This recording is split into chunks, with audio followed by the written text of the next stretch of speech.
Bonsoir à toutes et tous. Je vous remercie également d'être présents ce soir, assez nombreux d'ailleurs, d'être présents aussi tous les soirs et tous les jours, et de permettre au Festival des Libertés d'être ce qu'il est, un rendez-vous tout de même incontournable dans l'agenda pour les militants que je crois que vous êtes, ou que vous êtes en devenir, en tout cas j'espère. Alors ce soir, une thématique intéressante, évidemment c'est le cas à chaque fois au festival, mais surtout une thématique assez vaste. Les droits humains au-delà de la Déclaration universelle des droits de l'homme, 70 ans après. Et pour mieux comprendre cette vaste thématique, eh bien, 3 personnes nous ont fait le plaisir d'être avec nous. Pierre-Arnaud Perotti, vous êtes notamment directeur de la Ligue des droits de l'homme ou des droits humains, on y reviendra justement. Jacinthe Mazzochetti, vous êtes notamment anthropologue à l'UCL. Et Julien Pierret, vous êtes notamment juriste. Je vais peut-être vous demander d'en dire un peu plus sur votre profil avant de commencer vos interventions à chaque fois. Donc on commence avec vous, Julien. On a dit vous n'êtes pas que juriste. Non, merci. Tout d'abord, je voudrais vous remercier pour cette invitation. Et chaque fois que je viens au Festival des Libertés, je suis toujours épaté par l'organisation sans faille et par le public toujours très, très nombreux qui assiste à ce genre de débat. En effet, j'espère ne pas être qu'un juriste, même si c'est bien entendu ma formation. Disons que je suis enseignant et chercheur dans le cadre de mes activités professionnelles, puisque j'enseigne à l'Université libre de Bruxelles, mais c'est aussi surtout avec, je dirais, modestement, avec une casquette de militant que j'ai le plaisir de m'exprimer devant vous ce soir, puisque maintenant, depuis plus d'une vingtaine d'années, je milite dans différents groupes, dans différentes associations, notamment la Ligue, mais aussi dans des associations plus ciblées, aux côtés des travailleurs sociaux, des travailleuses sociales, aux côtés des jeunes qui sont exclus de l'enseignement secondaire, ou encore dans les médias associatifs et culturels que vous connaissez aussi, Mariam. Merci. Évidemment, on les connaît, j'espère que le public le connaît aussi. On va commencer alors avec une question un peu pour le prof que vous êtes aussi, du coup. On va commencer par planter le décor, comme on dit. Cette année, on célèbre, on fête, si l'on peut dire, le 70e anniversaire donc, de la Déclaration universelle des droits de l'homme. Une double question, peut-être pour commencer. Quelle est l'origine de ce texte et pourquoi est-ce qu'il a tant marqué les esprits ? Bien, la Déclaration universelle des droits de l'homme, donc, qui est adoptée par l'Assemblée générale des Nations unies en 1948, le 10 décembre, a marqué les esprits, d'une part parce que c'est l'un des premiers textes adoptés par les Nations unies. Donc il faut savoir que, alors que la guerre se termine à la fin 1944, début 1945, les Nations unies sont créées en vue de reconstituer un ordre international et en vue de créer une organisation internationale qui intensifie la coopération pacifique entre les États, avec l'idée, qui sera malheureusement avortée, mais d'empêcher tout autre conflit. Et dans ce cadre-là, il y a une charte, la Charte des Nations Unies, qui fixe plusieurs objectifs à l'organisation, et parmi eux, il y a celui de promouvoir les droits humains.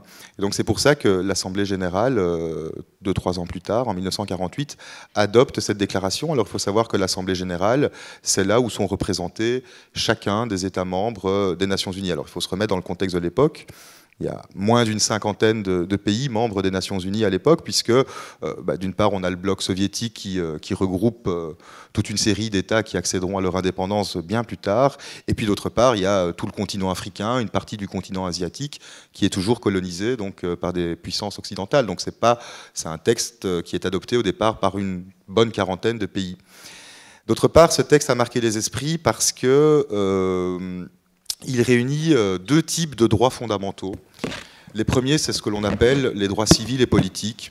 Les droits, par exemple, la liberté d'association, le droit de vote, donc les droits qui permettent aux personnes, aux individus, de participer à la vie politique. Mais il consacre également, c'est les articles 22 et suivants de la déclaration, il consacre également des droits dits sociaux et culturels.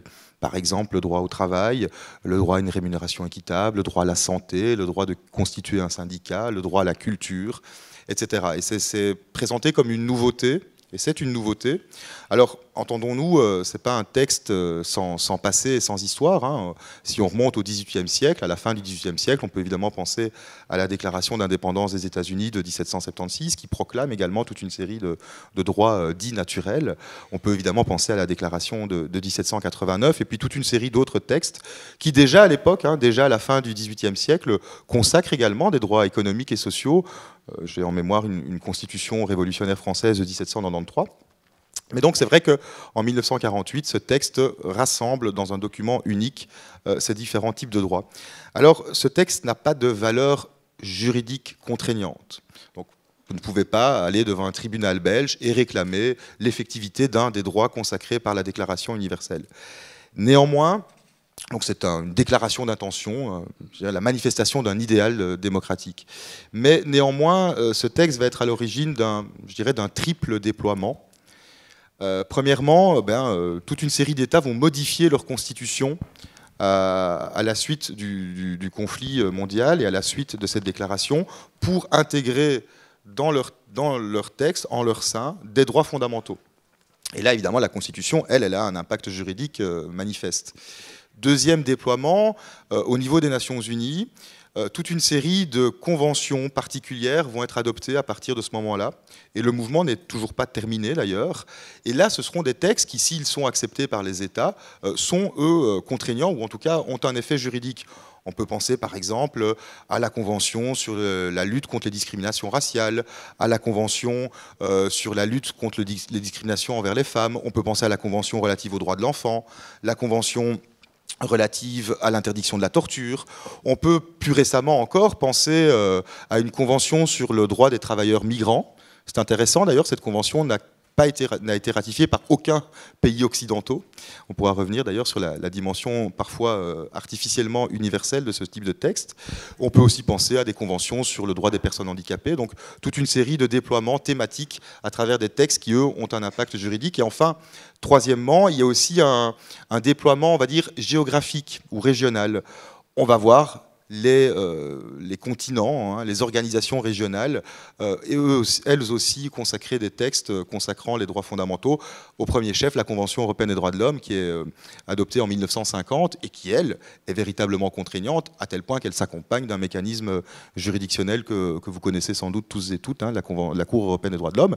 Mais on a le même déploiement au niveau du continent américain, la Convention interaméricaine des droits de l'homme, on a la Charte africaine des droits de l'homme, et on a également d'autres textes qui concerne d'autres endroits du monde.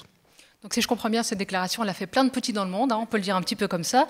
70 ans plus tard, ces droits de l'homme ou ces droits humains, comme on a tendance à les appeler, ils sont un peu quelque part sacrés. On pourrait même dire que c'est un discours assez consensuel. En tout cas, ça semble l'être. Est-ce que ce discours, finalement, ce texte, il a déjà été l'objet de critiques ? Oui, alors c'est vrai que c'est compliqué pour une personne de s'opposer aux droits humains, de se revendiquer contre les droits humains. Tout d'abord, il faut savoir que le texte de 1948 a très rapidement fait l'objet d'un investissement idéologique très intense de la part des puissances occidentales, de la part des États qui composaient le bloc dit de l'Ouest, et ce tout au long de la guerre froide. Vraiment, le texte de 1948 a été pris comme étendard pour stigmatiser les dérives du bloc de l'Est et du régime soviétique. Mais de façon plus pointue, sur la scène intellectuelle et militante, les droits humains ont fait l'objet et font toujours l'objet de trois types de critiques, pour simplifier.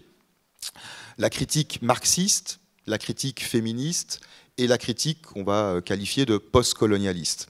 Alors ces trois types de critiques ont un point commun, un point de départ commun, qui est de contester l'individualisation du discours des droits humains. Hein, si vous lisez une déclaration, si vous lisez le texte de 1948 ou la Convention européenne des droits de l'homme, c'est tout individu a droit à. Et donc il y a cette idée d'individualisation qui pose problème à des mouvements marxistes, féministes ou postcolonialistes qui précisément s'inscrivent dans des luttes essentiellement et exclusivement collectives. Donc ça, c'est un premier point commun à ces trois types de critiques. Le deuxième point commun, qui est plus qui renvoie à l'abstraction de ce discours. Tout individu a droit à la liberté d'expression. Mais rien ne nous est dit sur le contexte dans lequel cette liberté peut se déployer. Rien ne nous est dit sur les conditions matérielles dans lesquelles une expression peut être valablement émise. Donc il y a cette idée de discours très abstrait, très désincarné des conditions politiques dans lesquelles ces droits pourraient rencontrer une certaine effectivité. Et enfin, il y a un troisième point commun à ces trois discours critiques, c'est ce qu'on pourrait appeler un dilemme militant. Est-ce que vous allez revendiquer une modification de ces droits et le cas échéant obtenir des droits pour les ouvriers, des droits pour les femmes, des droits pour les personnes non blanches? Ou est-ce qu'au contraire, vous considérez que ces droits, il faut inventer un nouveau discours et une nouvelle grammaire, repartir de zéro et imaginer de nouveaux textes, de nouveaux dispositifs de protection des droits? Alors pour faire très très bref, hein, la critique marxiste, bien, je pense que tout le monde a une idée intuitive de cette critique. Hein. Effectivement, Marx, dans différents textes, critique les droits humains en partant de la déclaration de 1789. Pour lui, je ne vais pas rentrer dans les détails de la théorie marxiste qui parfois est très sophistiquée, mais pour lui, c'est un écran de fumée, ces droits. Hein, c'est, si vous voulez, un paravent qui occulte toutes les inégalités matérielles et qui fait croire aux masses qu'elles vivent dans des États plus ou moins démocratiques alors que tel n'est pas le cas. Et Marx considère en plus que ces droits sont le produit de la classe dominante et bénéficient essentiellement à la classe dominante. Et il fait toute une analyse, notamment droit par droit, de ceux qui rencontrent une effectivité réelle, typiquement le droit de propriété, la liberté contractuelle, et qui bénéficient à la classe dominante, et toute une série de droits qui sont complètement restés lettres mortes et qui auraient pu bénéficier aux classes prolétaires. Bon, ça, c'est la critique marxiste. La critique féministe, ben, là aussi, vous avez compris, ben, rien que l'intitulé, hein, droits de l'homme, va évidemment être très rapidement, dès le XVIIIe siècle aussi, stigmatisé par ce qu'on pourrait appeler le proto-féminisme, hein, un féminisme qui ne porte pas encore ce nom, mais qui déjà revendique, notamment dans le cadre de la Révolution française, hein, on peut citer Olympe de Gouges et sa fameuse Déclaration des droits de la femme de 1791, puisque historiquement, en plus, ces droits n'étaient garantis qu'aux hommes, qu'aux êtres de sexe masculin. Et par ailleurs, plus récemment, le mouvement féministe va aussi critiquer certains usages de droits fondamentaux qui vont leur porter préjudice. Typiquement, la sacralisation de la sphère privée, qui pendant très longtemps va empêcher les autorités publiques d'intervenir dans ce qui se passe au sein du foyer. Et au sein du foyer, ben, généralement, les femmes ne sont pas très bien traitées, pour le dire gentiment. Les femmes vont également critiquer l'usage qui va être fait du droit à la vie, notamment dans les questions d'interruption volontaire de grossesse ou de libre disposition de son corps. Et enfin, la critique postcolonialiste, qui est plus récente et qui, comme son nom l'indique, s'inscrit dans un mouvement de décolonisation, mais le point de départ est de dire qu'en fait, la colonisation, elle est toujours présente. Et elle est présente au niveau précisément culturel. Et typiquement, les droits humains servent en quelque sorte d'étendard des puissances occidentales pour continuer à donner des leçons aux pays du Sud, mais également pour continuer à intervenir dans ces pays du Sud. Songez à la plupart des conflits militaires de ces dernières années auxquels ont pris part des puissances occidentales. Songez à la Libye, par exemple, l'intervention militaire en Libye en 2011. L'idée est bien d'agir pour protéger le droit des populations civiles, alors même que l'on sait que derrière ce prétexte consensuel, il y a évidemment beaucoup d'autres intérêts qui sont en jeu. Donc là aussi, les peuples du Sud considèrent que ce produit qui est né au Nord et pour le Nord ne tient pas compte notamment des spécificités culturelles de ces pays du Sud. Merci Julien pour ces définitions. Je passe la parole maintenant à Jacinthe Mazzochetti. Bah, tout comme Julien Pierret n'est pas que juriste, vous n'êtes pas que anthropologue, donc même exercice, peut-être commencer par vous présenter avant de... Oui, merci. Bonsoir d'abord à toutes et à tous. Merci pour la parole. Donc, je pense que le plus important, c'est de dire à partir d'où je vais parler ce soir. Et donc, je parle évidemment à partir de ma place d'anthropologue, mais aussi de femme, d'être humain, qui a eu la chance, depuis une vingtaine d'années, de récolter les histoires et les récits de vie de centaines de personnes, majoritairement des personnes en situation de précarité, qui m'ont aidé à penser en fait les effets des politiques d'austérité, de migration et d'asile dans le quotidien de leur vie. Et ces personnes, je les ai principalement rencontrées au Burkina Faso, à Malte et en Belgique, ici. Mais Jacinthe, on vient de l'entendre, ces droits de l'homme dont il est question aujourd'hui. On sait qu'en fait, il est question de droits humains. Et selon l'une de vos analyses, cette humanité, en fait, elle est relative d'après vous. Ce n'est pas quelque chose, entre guillemets, de normal, de naturel pour tous. Est-ce qu'on peut en savoir un peu plus ? Oui, alors d'un point de vue anthropologique, pour le coup, la notion d'humanité, en fait, est effectivement une non-évidence. Il existe, et il a existé, des conceptions culturelles différenciées de l'humanité, et les frontières entre espèces ne sont pas toujours situées de façon identique entre les différentes populations du monde. Alors, ça nous invite à penser quelque chose d'important, qui est que l'humanité, en fait, c'est une catégorie construite, qui aujourd'hui fait relativement consensus sur le plan du global politique, donc au niveau des institutions internationales, etc. Mais sur le terrain, les choses peuvent aujourd'hui encore être relativement différentes. Je vais utiliser le vocabulaire occidental qui n'est pas tout à fait adapté pour donner 2-3 exemples, mais ça permet de se comprendre. Il y a par exemple des logiques de réincarnation pluriespèces, il y a l'humanisation de la nature, il y a parfois indistinction entre plantes, animales et humains dans certaines cultures. Alors aujourd'hui, dans la majorité des groupes humains, en fait, on observe une double dynamique. D'une part, des formes d'universalisation qui résultent des logiques impérialistes, mais aussi, plus largement, des circulations de personnes, d'objets, d'idées, d'imaginaires, et donc une certaine forme d'abolition des frontières en matière de conception de l'humain, de perception des droits et des luttes qui en deviennent parfois transnationalisées.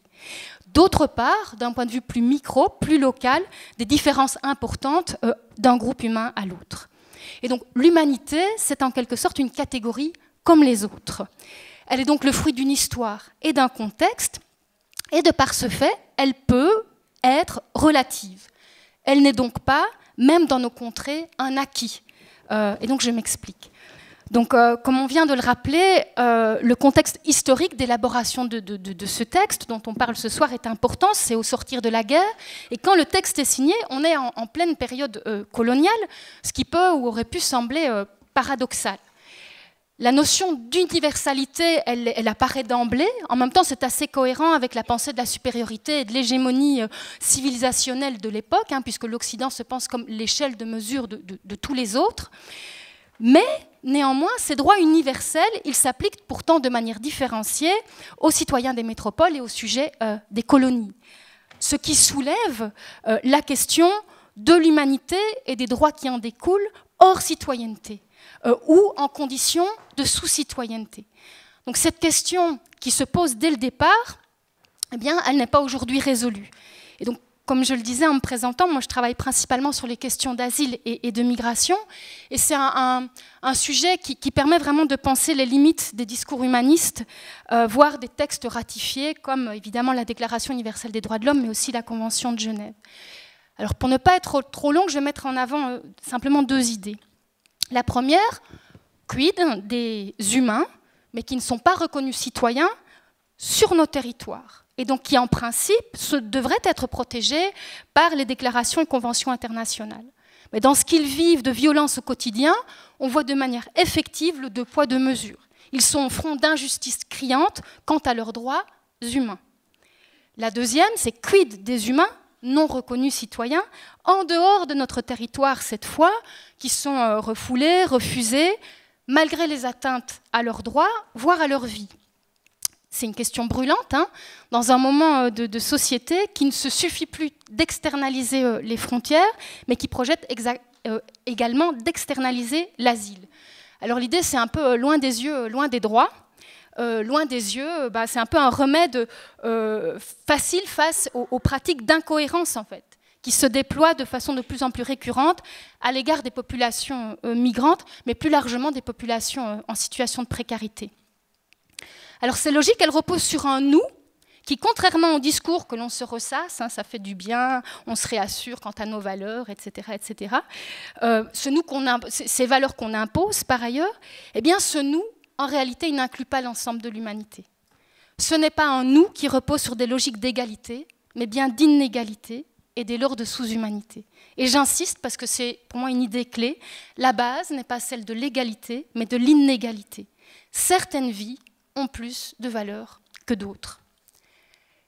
Et les logiques de tri et de hiérarchisation des humains, donc ceux dont les vies méritent d'être préservées, et les autres, eh bien, perpétuent des classifications ethno-raciales qui s'inscrivent aussi dans notre histoire impériale. Ce qui me permet d'en revenir à cette notion relative d'humanité, mais pour les Occidentaux non plus, malgré les fausses évidences, cette catégorie, elle n'est pas figée, elle n'est pas définitive. que ce soit dans sa relation aux autres espèces. Alors là, je ne vais pas ouvrir le débat parce que la question du spécisme, je ne travaille pas du tout là-dessus, je ne me sens pas du tout compétente, ou que ce soit à l'intérieur de cette supposée espèce humaine. Et je vais donner un exemple pour terminer la réponse à la question que tu me poses. Lors de la dite crise de l'asile du printemps 2015, il y a eu de très nombreux reportages, articles dans la presse, etc. Et puis il y a eu un article dans le Sun dont vous avez peut-être entendu parler de Kathy Hopkins, qui était intitulé « Rescue boats had used gunships to stop illegal migrants ». Et donc c'est des bateaux de sauvetage, point d'interrogation. Moi, j'utiliserais des armes pour arrêter les migrants illégaux. Et donc dans cet article, que je ne vais pas vous lire en entier, des humains, des hommes, des femmes sont traités de cafards. On a un glissement subtil dans l'en-dehors de l'humain. Et la solution proposée, c'est celle des armes. Et la publication qui est mise en ligne se termine par un sondage qui est « Should Britain use gunships to stop illegal migrants? Vote yes or no ». Donc, est-ce qu'on devrait utiliser des armes pour contrer les migrants illégaux? Votez oui ou votez non. Alors, pour la parenthèse, il n'y a pas si longtemps, en Belgique, au mois d'août, un sondage dans la Libre Belgique, je cite, « Depuis samedi, des enfants sont placés en centre fermé en Belgique. Soutenez-vous cette initiative, oui ou non ?» Donc, une sorte de banalisation des violences à l'égard des autres, même des enfants, et des atteintes à leurs droits. Et donc, pour en revenir à l'article publié dans le Sun, bien entendu, ça a fait tout un tollé, et notamment l'ONU est intervenue, s'est insurgée à ce propos. Mais c'est aussi un article qui dit tout haut ce que quand même certains pensent tout bas. On a donc des migrants, des demandeurs d'asile qui sont déshumanisés, et du coup, c'est des mains à la surface de l'eau, c'est des corps dans le roulis des vagues, c'est des corps parfois récupérés de justesse et enfermés ensuite, et qui viennent clairement, pour moi, poser la question du commun. C'est-à-dire, qu'est-ce qui finalement nous relie aux autres humains, fait que nous formons un tout, et à partir de ce tout que la question de nos droits peut être pensée. Alors j'ajoute une autre question, peut-être répondre un peu plus brièvement. On le comprend bien dans votre explication, c'est que si on devait schématiser, un humain n'est pas un autre, et finalement ça pousse à certaines réactions, et du coup la question de droit de l'homiste, comme on l'appelle, n'est pas ou ne devrait plus exclusivement être traitée par des institutions ou des organisations qui ont entre guillemets des cahiers de charges à respecter en la matière. Qu'en est-il sur le terrain? On a l'impression que cette question a été, on peut dire, réapproprié, que l'outil juridique a été réapproprié, qui s'est démocratisé. D'autres instances l'utilisent, enfin même pas des instances très organisées en tant que telles. Mais comment ça se passe sur le terrain concrètement? Alors d'abord, et je vais être plus courte, effectivement, c'était prévu. D'abord dire que ce sont des outils imparfaits, mais néanmoins des outils importants, effectivement, qui permettent toute une série de choses, notamment au niveau des luttes. Et que ce sont des outils à parfaire. Je dis des, pourquoi? Parce que j'ai aussi la Convention de Genève dans la tête. Des outils à parfaire, mais à protéger dans le contexte actuel où beaucoup des aspects qu'ils défendent, permettant une vie sauve, une vie libre et une vie digne, sont remis en cause. Mais ce ne sont que des outils parmi d'autres, et pour faire sens sur le terrain, ils doivent être réappropriés, et c'est en partie le cas. On le voit déjà d'un point de vue historique, où cette affirmation inconditionnelle des droits même s'il y a eu la critique féministe, a aussi participé des luttes féministes, ouvrières, mais aussi raciales, notamment aux États-Unis, que ce soit via la pensée critique ou en prenant appui sur le texte.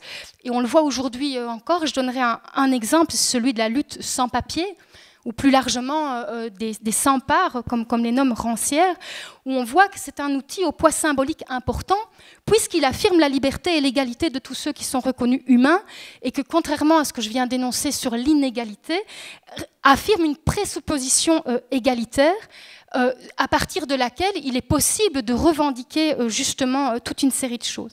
Mais les outils en tant que tels, ils ne se suffisent pas, ils sont une étape, et les sans-parts, les populations marginalisées, mais aussi plus largement les populations en lutte pour que leurs droits de papier deviennent des droits réels, sont, je pense, des acteurs clés justement pour nous aider à penser les écarts entre discours et pratique et avancer vers davantage de cohérence de façon inclusive. Dans les logiques migratoires, par ailleurs, les pays qui semblent au mieux respecter les droits humains sont les pays qui font espérance. Et ça, c'est important, il ne faut pas oublier ça.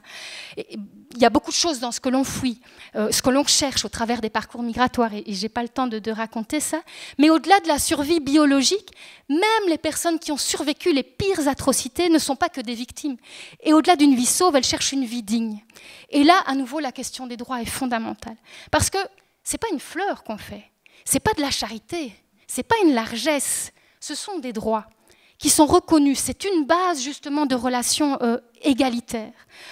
Mais pour que ces droits proclamés deviennent effectifs, eh bien évidemment, ils doivent être suivis d'outils juridiques et de politiques publiques. Et là, ça nous renvoie à la question de la lutte sociale. Hein, pour que, voilà, c'est forcément l'objet de lutte.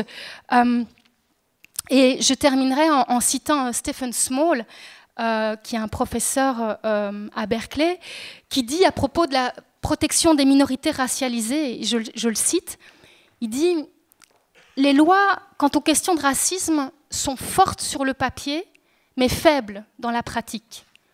Tandis que les lois qui viennent limiter, entraver, empêcher l'immigration et les luttes sont fortes sur le papier et fortes dans la pratique. » Voilà. Merci Jacinthe Mazzochetti. Merci. Justement, il sera question notamment de la pertinence de ces outils avec vous, Pierre-Arnaud Perouty. Même question en guise d'introduction. Vous n'êtes pas que le directeur de la Ligue des droits de l'homme. Heureusement que vous n'êtes pas que ça. Non, que vous dire, si ce n'est que je suis très content d'être avec vous ce soir pour discuter de tout ça. Juliette y a fait allusion. On ne prend pas souvent assez le temps de réfléchir sur nos pratiques et sur les outils qu'on mobilise. Donc ravi de ça et ravi de voir que vous êtes nombreux ce soir. Alors moi aussi j'ai une formation de juriste, hein, j'ai étudié le droit en Belgique et en Angleterre. Des avocats en fait hein. Non, je ne suis pas avocat, j'ai fait le barreau, j'ai commencé le barreau, c'était mon premier boulot, mais après j'ai quitté le barreau pour faire un peu de recherche à l'ULB où j'ai travaillé notamment sur la désobéissance civile. Donc c'était un sujet qui m'intéressait. Et puis j'ai travaillé dans différentes organisations, dans différentes ONG avant d'arriver à la Ligue. Très bien, et donc c'est au directeur de la Ligue des droits de l'homme qu'on s'adresse ce soir. On vient de l'entendre, d'autres acteurs existent parallèlement justement à ce qu'on appelle dans le jargon la LDH, la Ligue des droits de l'homme, la Ligue des droits humains. D'autres acteurs sur le terrain qui usent eux aussi des outils juridiques dans leur lutte. Et la LDH n'est donc pas seule sur le terrain. Alors une première question pour vous, quelle est la pertinence de ces outils dans ces combats, dans votre combat à vous ? Mais Julien a bien posé le cadre. Hein. Il faut bien voir que la Déclaration universelle des droits de l'homme, la DUDH, pour remonter que jusque-là, elle est évidemment adoptée juste à la sortie de la guerre. Et donc il y a un contexte qui est tout à fait particulier et qui pèse très très lourd sur le texte lui-même et la compréhension que les gens en ont. En soi, la Déclaration, je pense qu'on peut dire que c'est un bon texte pour l'époque, à condition de l'avoir comme une feuille de route, une boussole, pas un texte abouti, quelque chose qui doit être remis sur le métier et qui est susceptible d'évoluer avec les nouveaux enjeux qui se présentent. La difficulté qu'on a aujourd'hui, et vous le savez, c'est que les droits humains sont remis en question un peu de toutes parts. On vit une période un peu compliquée, difficile, et de plusieurs endroits, j'ai envie de dire, de plusieurs éléments qui se conjuguent, qui ont des liens entre eux, mais qui ne sont pas concertés, mais qui ont quand même des ponts. Il y a d'une part une réalité difficile, hein, c'est les fameuses crises qu'on connaît, même si le mot crise, on peut en discuter, les attentats terroristes qui génèrent des réactions politiques, des lois, les politiques se sentent obligés de faire quelque chose, hein, souvent très rapidement, dans l'urgence et sous le coup de l'émotion.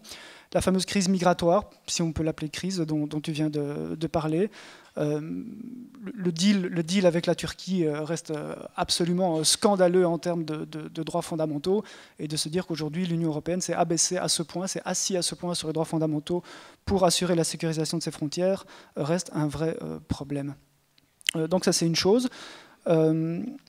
D'autre part, on a aussi des gouvernements autoritaires au sein de l'Union européenne, et ça, c'est quand même la première fois depuis la Deuxième Guerre mondiale qu'on assiste à ce point à des gouvernements en Hongrie, en Pologne, maintenant en Italie aussi, où très ouvertement, les gouvernements s'en prennent aux journalistes, aux associations. On a quand même une association reconnue, Open Society, qui a dû déménager de Budapest à Berlin, dans l'Union européenne.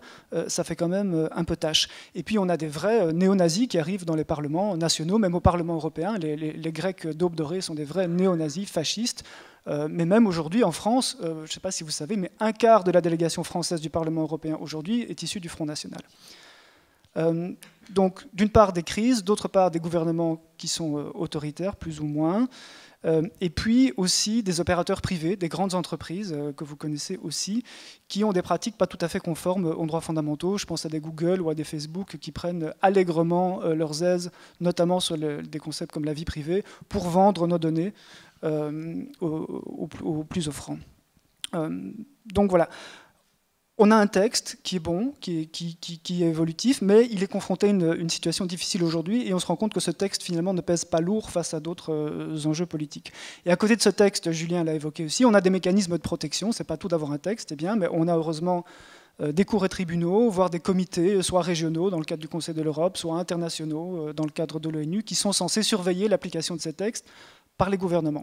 Et là, parfois, ça se passe bien, parfois, ça se passe un peu moins bien. Quand ça se passe bien, eh bien effectivement, on a des juges, notamment en Belgique, qui limitent le gouvernement au nom des droits humains. Et c'est très heureux. Enfin, nous, à la Ligue des droits de l'homme, bientôt Ligue des droits humains, bientôt, on mobilise régulièrement l'outil judiciaire, l'appareil judiciaire pour arrêter le gouvernement.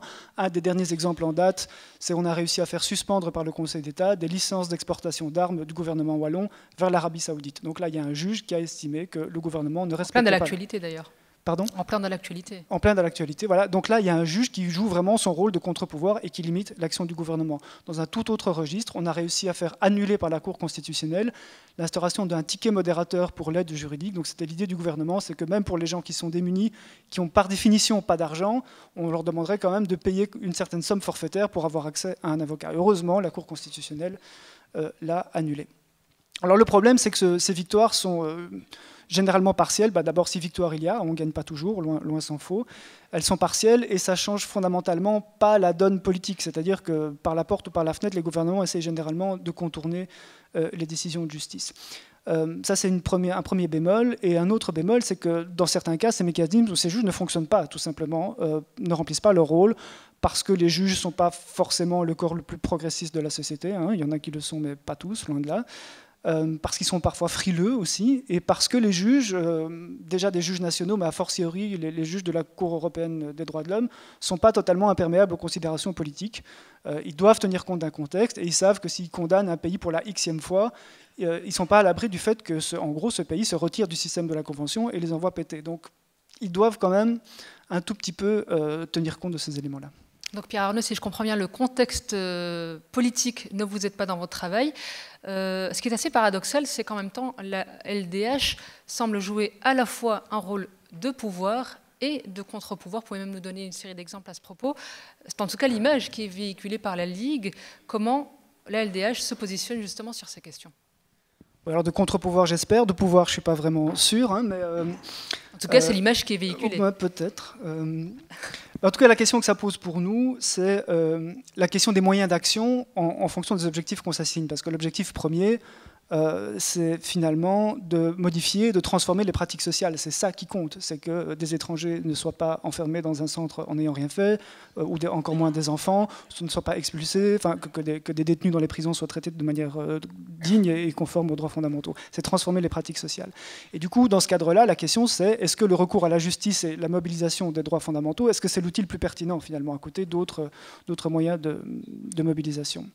Alors, le risque que vous évoquez pour la Ligue en disant c'est un pouvoir, le risque c'est qu'on fasse partie du système, qu'on s'inscrit dans les meubles. Et là, c'est vrai qu'il y a une sorte presque de routine qui s'instaure, où la Ligue, classiquement, un gouvernement va proposer un projet de loi sur un sujet X ou Y, la Ligue va le critiquer, ce projet va arriver au Parlement, la Ligue, si tout va bien, va être auditionnée par les parlementaires, on va être écouté très poliment, mais ils ne vont rien retenir de ce qu'on va amener. La loi va passer par le Parlement, parce que, comme vous le savez, une fois qu'il y a un accord de gouvernement en cairn, en gros, les parlementaires n'ont plus grand-chose à dire. Tous les gens de la majorité font bloc et votent le texte. Et donc, on se retrouve à faire un recours devant la Cour constitutionnelle. Au mieux, on le gagne, et comme je vous disais il y a une seconde, ça ne change pas fondamentalement les choses. Donc, on est dans une sorte de boucle qui nous pose question, et qui fait que aussi on risque finalement d'être là où on nous attend, quoi. Concrètement, je me souviens, il y a quelques années, il y avait Didier Reynders, qui était ministre des Affaires étrangères déjà, qui, en réponse à un journaliste, avait dit oui, on va faire ça, et je sais, ça ne va pas plaire à la Ligue des droits de l'homme. c'est pas du tout la question, on s'en fout que ça plaise ou pas à la question. Mais pas là pour plaire. Non, en l'occurrence, ça ne nous plaisait pas, mais la question, c'est d'avoir une pratique qui soit conforme aux droits fondamentaux et pas de nous plaire ou de nous déplaire. Alors, l'autre aspect, Julien l'a évoqué, qui fait que ces outils sont fragiles, c'est la réappropriation par nos adversaires idéologiques des droits fondamentaux. Hein. Alors, c'est vrai que, j'ai envie de dire, presque plus personne, alors c'est vrai qu'il y a les critiques colonialistes, notamment sur l'universalisme et tout, mais presque plus personne aujourd'hui n'est contre les droits fondamentaux. Tout le monde est pour les droits fondamentaux, mais simplement, certains pays disent les respecter, l'ont même inscrit dans leur constitution, mais font évidemment tout l'inverse. Ou alors, on a des gens qui mobilisent le droit à la vie, c'est l'exemple que tu as donné, pour lutter contre l'avortement, ou le droit de la famille pour lutter avec une idée très très précise de droit à la famille, c'est-à-dire un homme, une femme, et lutter contre les mariages de personnes du même sexe. Donc, il y a un vrai danger pour que les droits humains aujourd'hui soient récupérés pour des causes tout à fait conservatrices et pas du tout celles qu'on voudrait défendre. Même si, étonnamment, dans la Convention européenne des droits de l'homme, il y a un article, l'article 17, qui dit qu'on ne peut pas mobiliser les articles de la Convention pour diminuer les droits et libertés qui sont garantis justement par cette Convention. Et ça me faisait penser en préparant à ce que Gilles Deleuze, le philosophe français, disait sur le respect des droits humains, sur le discours des droits de l'homme. Il disait, lui, en gros, c'est du vent, quoi. C'est du pipeau. C'est vraiment un discours de gauche. Aujourd'hui, on dirait un discours de bobo. Ça sert à rien. Ce qui compte, c'est la jurisprudence. Ce qui compte, c'est les juges. Quand un juge bloque un gouvernement, ça compte.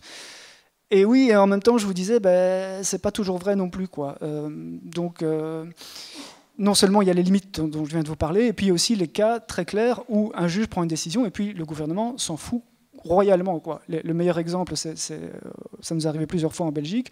Un juge prend une ordonnance d'interdiction d'expulsion de Soudanais parce qu'il y a un risque de violation de traitement inhumain et dégradant, de violation de l'article 3 de la Convention européenne des droits de l'homme, et Theo Franken s'en fout royalement, et ça ne l'empêche pas de les expulser. Donc, même quand on a un juge qui pose une limite, parfois le gouvernement passe outre. Donc tout ça, voilà, ça pose, on pourra y revenir sûrement dans la discussion, mais ça pose la question des modes d'action. Et à la Ligue, on est très conscient de cette espèce d'inflation judiciaire. On fait un peu l'exercice de regarder à travers le temps et les années, et on se rend compte que le nombre de recours en justice qu'on dépose est en augmentation constante, ce qui pose quand même des problèmes de ressources, parce que ça prend du temps, de ressources, du temps et de l'argent. C'est pas toujours efficace, comme je vous le disais, et ça nous conduit à nous demander, notamment avec une discussion qu'on avait avec Jean-Paul Marthoz, si on n'a pas un peu surinvesti le champ judiciaire au détriment du champ politique. Alors ça pourra faire partie de la discussion, mais sans doute la réponse est qu'il faut investir les deux. Donc voilà, période difficile, je pense qu'il va falloir se préparer à se serrer les coudes pour tout défenseur des droits fondamentaux, s'allier avec d'autres qui ont d'autres pratiques, d'autres qui mobilisent d'autres moyens de lutte, en se disant qu'elles sont complémentaires et pas concurrentes. Et puis, j'avais envie de terminer par une phrase de René Cassin qui est assez célèbre. Et voilà, René Cassin, son nom m'est venu parce qu'il est un peu à la synthèse, je trouve, de tout ce dont on discute ce soir. C'est un grand juriste français qui était juif et résistant pendant la guerre aux côtés de Gaulle, du général de Gaulle à Londres pendant la guerre. Il est mort en 1976. Et il a été un des rédacteurs, justement, de la Déclaration universelle des droits de l'homme. Il a d'ailleurs été président aussi de la Cour européenne des droits de l'homme. Et c'est René Cassin qui a dit cette belle phrase « Celui qui s'endort en démocratie pourrait bien se réveiller en dictature ».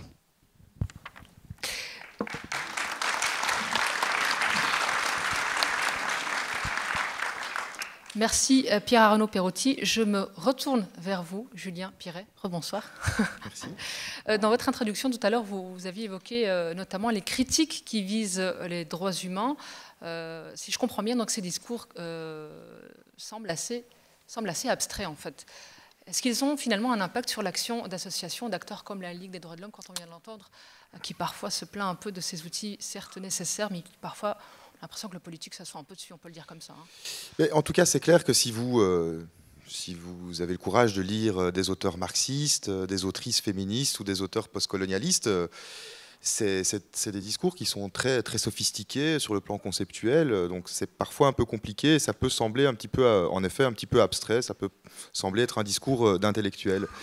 Mais en fait, quand je me remémore mon passé militant et mon passage assez prolongé à la Ligue, j'ai eu à plusieurs reprises comme des traces, des échos de ces discours à l'intérieur même de la Ligue dans le cadre de discussions parfois compliquées.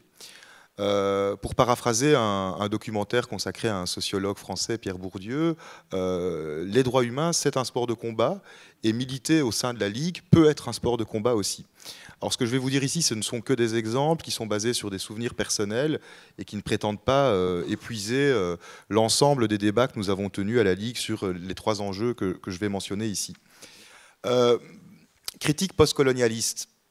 Donc l'idée que les droits de l'homme, un instrument construit par le Nord, servirait de paravent, d'outil de colonisation culturelle et autoriserait les puissances occidentales à intervenir dans les politiques des pays du Sud.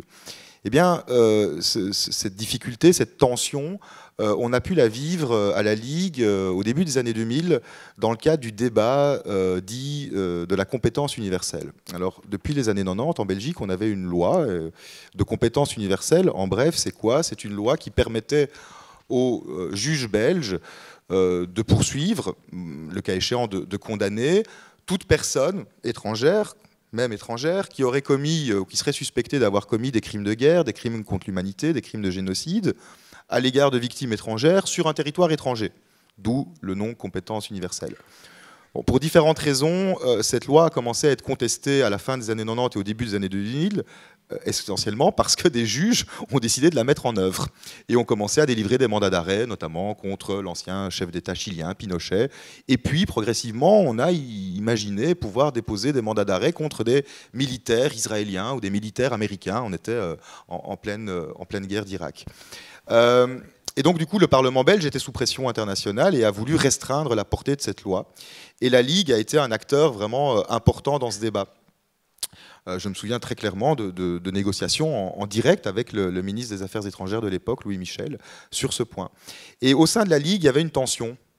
Est-ce qu'on veut sauver, en quelque sorte, et je résume, hein, est-ce qu'on veut sauver le bébé en lâchant l'eau du bain? Autrement dit, est-ce qu'on est d'accord de négocier sur une restriction de cette compétence, mais qui permettrait encore de poursuivre des chefs d'État, étant entendu que, dans un premier temps, l'idée était de tester ce dispositif et cette nouvelle mouture de la loi de compétence universelle, essentiellement et exclusivement à l'égard de chefs d'État du Sud.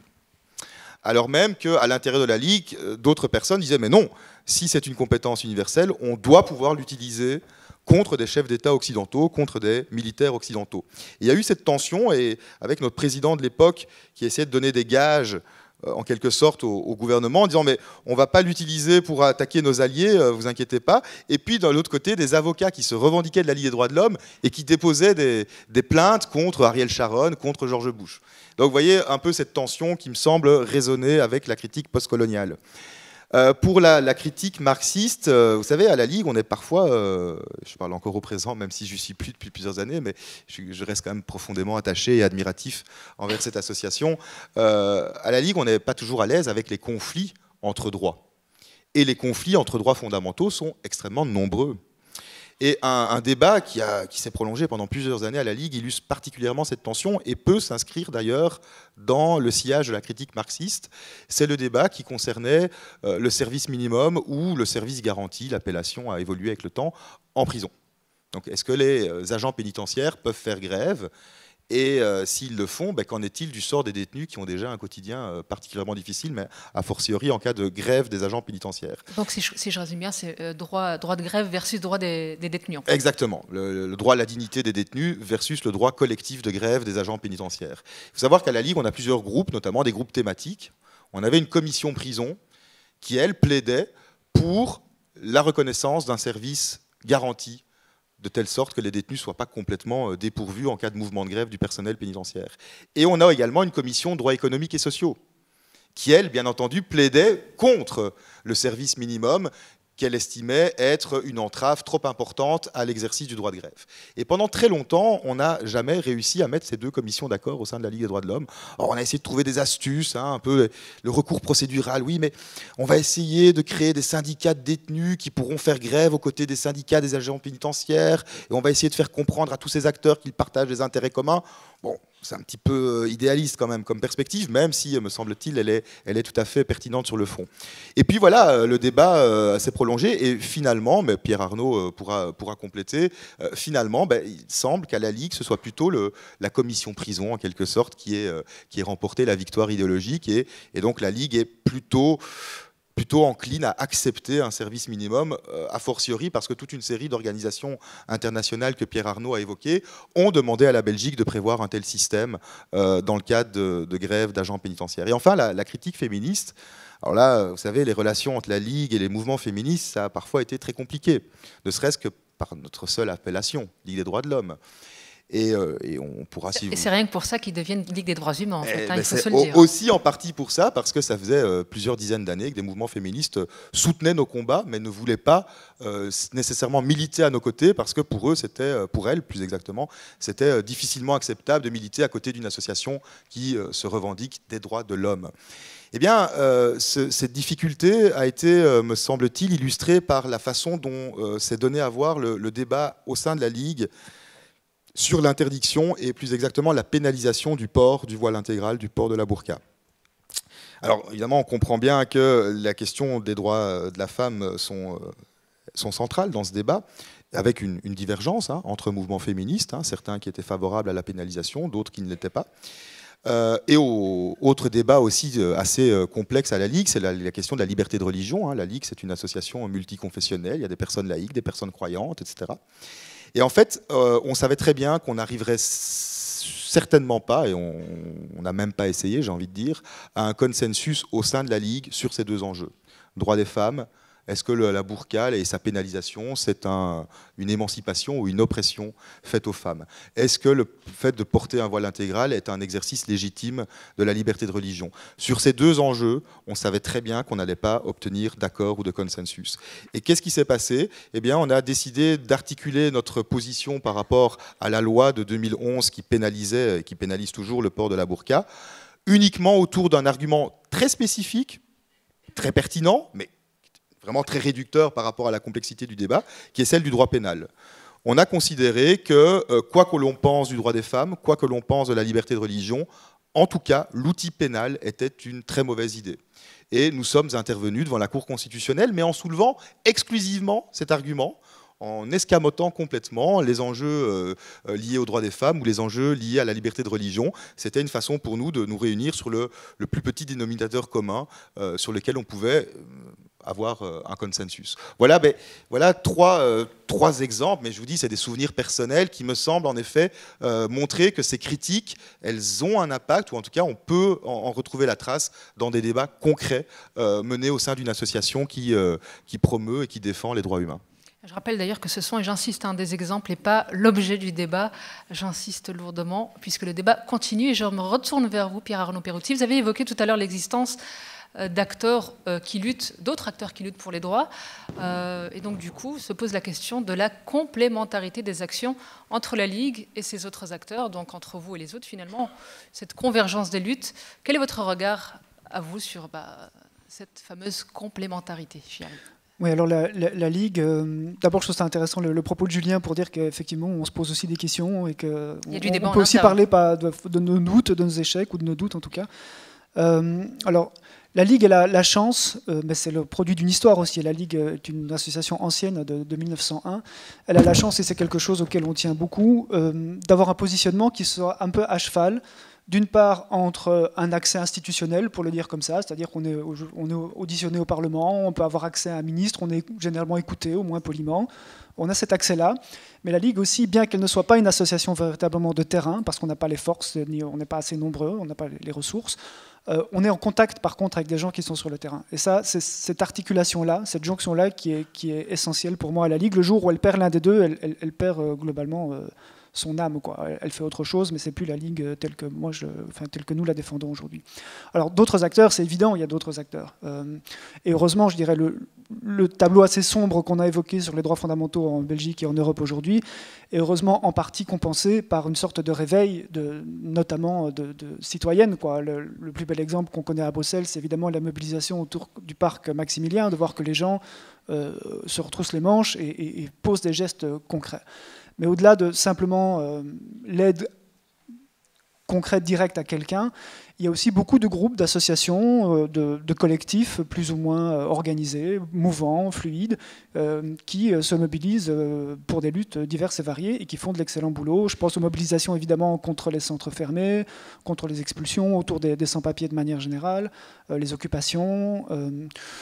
Voilà, je pense aussi aux mobilisations autour du méga projet de prison à Aaron, où beaucoup de gens disaient tout le mal qu'ils pensaient de ce type de projet, avec des mobilisations importantes. Donc voilà, il y a une vraie lutte sociale que la Ligue n'a pas la prétention d'accompagner, mais qui sont pour nous des compagnons de route et des compagnonnes de route, des acteurs qui mobilisent d'autres outils, notamment de la désobéissance civile, de l'action plus directe, que la Ligue ne pratique pas directement, mais auquel elle pourra avoir recours aussi. Voilà, avec lesquels on est en contact et qui militent dans le même sens. Donc oui, c'est très très heureux qu'il y ait cette vitalité démocratique, ça fait partie du vivier en démocratie qui peut permettre d'aller dans la même direction, quoi. Alors peut-être pour conclure, Jacinthe Mazzochetti, je propose peut-être de conclure, avant de donner la parole au public, ce serait bien de finir quand même avec une note un peu plus positive, avec un peu d'espoir, parce que Pierre Arnaud l'a dit, c'est un tableau assez sombre qui est dressé. Après, c'est la réalité. Mais Jacinthe, quelles seraient ou quelles sont, selon vous, les pistes à envisager pour avancer dans ces thématiques? Évidemment, avancer tous ensemble. J'aime bien parler de convergence des luttes entre les acteurs. Alors, pour répondre à la question, je vais faire un léger détour d'abord et revenir sur... Je pense qu'il faut vraiment prendre au sérieux les critiques qui sont adressées à la question de l'universalité. En haut, quand on regarde du haut, on a l'impression d'un consensus, mais quand on regarde par le bas,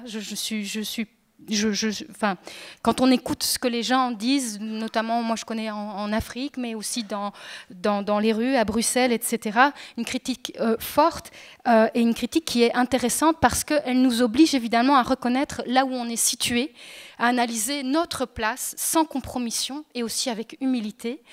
Et je pense que c'est seulement à ce prix que des alliances sont possibles à la fois entre les différentes composantes d'une même société, mais aussi sur le plan transnational, sur des bases saines.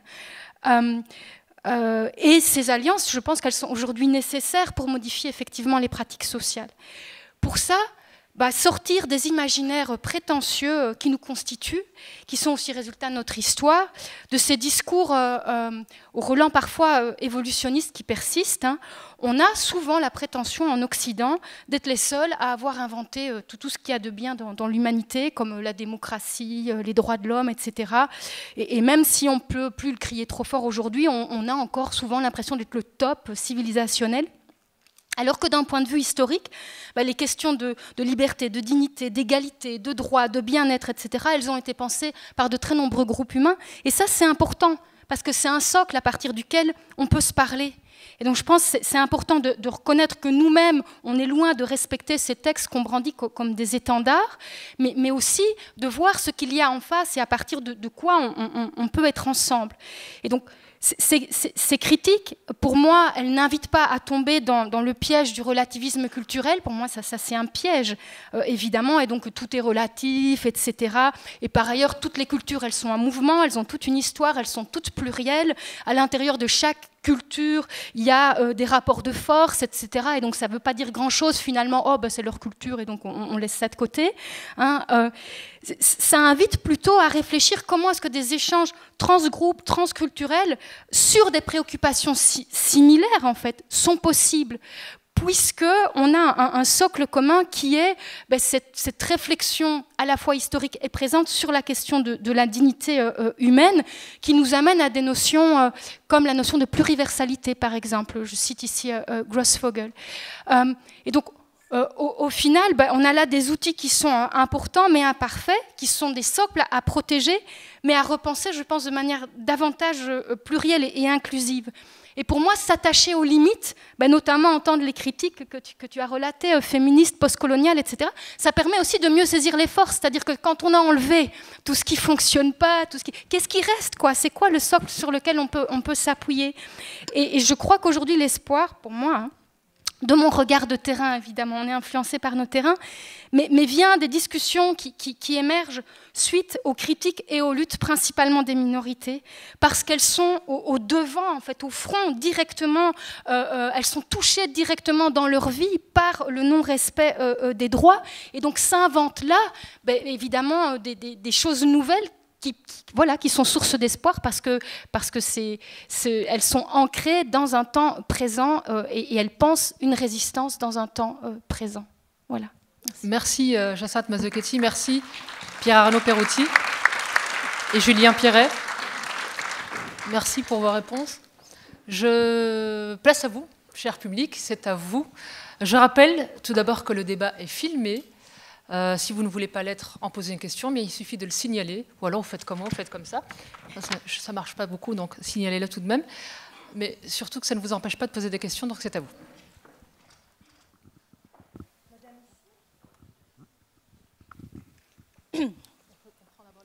Oui, bonjour. Je vous ai entendu dire à plusieurs reprises, et on le constate en effet sur le terrain, que utiliser le droit pour défendre le droit, on est dans une situation assez ambiguë où à la fois on est de plus en plus dans une inflation, le nombre de recours pour dénoncer des droits qui ne sont pas respectés ou des lois injustes augmente et de plus en plus utilisé par les associations au détriment d'un travail de résistance plus classique, de négociation avec les politiques, etc. Donc il y a cette inflation et en même temps, vous le disiez, moins d'efficacité puisqu'on voit de plus en plus des gouvernements qui s'assoient dessus, vous l'avez dit. Donc on se dit, et ça a été évoqué par Pierre Arnaud, il faut repolitiser la question des droits. Donc je voudrais vous entendre un peu là-dessus. Comment vous voyez justement cette repolitisation, comment travailler aussi avec le monde politique, parce qu'on parle beaucoup de la sensibilisation au niveau des droits par rapport aux citoyens. Vous avez par exemple la campagne Tam Tam qui vient d'être lancée sur l'article 23 de la Constitution qui est le droit à la dignité. Et donc là, on est vraiment en train d'essayer de sensibiliser les citoyens à leurs droits. Je pense qu'il faut maintenant aussi sensibiliser nos responsables politiques à la question des droits puisque ça n'a... On se reposait sur une évidence qui aujourd'hui est à re-questionner. C'était ma première question. J'en ai une deuxième rapidement, c'est qu'on est aussi, vous avez aussi été dans une approche assez universelle de l'humain. Je pense qu'aujourd'hui, les droits qui sont les moins respectés sont les droits des enfants. Aujourd'hui, on enferme des enfants, mais il n'y a pas que les enfants migrants, il y a aussi les enfants chez nous en Belgique dont on ne respecte pas les droits, le droit à la santé, le droit à une éducation de qualité, le droit au repos, le droit au loisir, etc. Alors on a une convention internationale des droits de l'enfant qui a 2 siècles de moins que la Déclaration universelle des droits de l'homme, mais qui est bafouée tous les jours. Donc j'aurais voulu aussi vous entendre sur comment défendre ces droits-là des enfants qui ne sont pas une minorité, mais qui font partie de l'humanité, en tout cas. Encore 2. Oui.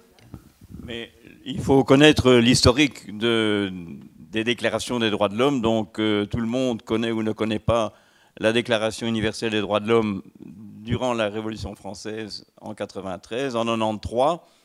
L'article 1er dit tout simplement « Tous les hommes naissent et demeurent libres, égaux, en droit, en dignité. » Tout est dans le demeure. Et donc le consensus qu'on a vu aux Nations Unies est un consensus de façade. C'est clair que ça n'a pas touché la réalité. On aurait pu imaginer que tel ou tel pays ait insisté pour qu'on ajoute « demeure » au premier article. Ça n'a pas été le cas. Maintenant, la déclaration elle-même est bafouée dans la mesure où on essaye de l'appliquer avec des organismes internationaux. Je prends au hasard la Cour pénale internationale. Madame Bensouda, la procureure, elle a été ministre de la Justice du dictateur Yahya Jammeh qui régnait en Gambie. Personne ne se formalise sur cette énormité. Monsieur Trump, bafoue les droits humains, ça c'est clair. Pardon, oui, monsieur Trump. Le sort des enfants, est-ce qu'il y a une campagne pour ramener les enfants à leurs parents? Rien du tout. Bon, c'est une facétie de monsieur Trump. Et ça passe. Maintenant, l'européocentrisme qui tourne autour de cette déclaration, on ferait bien de chercher un petit peu aussi dans différents peuples où il y a eu aussi, je pense surtout en Afrique, aux Bambara qui ont aussi une espèce de déclaration de principe de défense des droits de l'homme qui mériterait d'être connu. Mais moi, je n'accepte pas, j'étais un enseignant, de parler de la Déclaration universelle des droits de l'homme sans rappeler le cheminement historique qu'est la Révolution de 1713. Bon, ça, on pousse des cris parce qu'évidemment, hein, c'est Robespierre et la terreur. Et il n'empêche, il y avait dans cette déclaration aussi la punition sévère, il n'y a rien de plus sévère que la peine de mort, contre les accapareurs.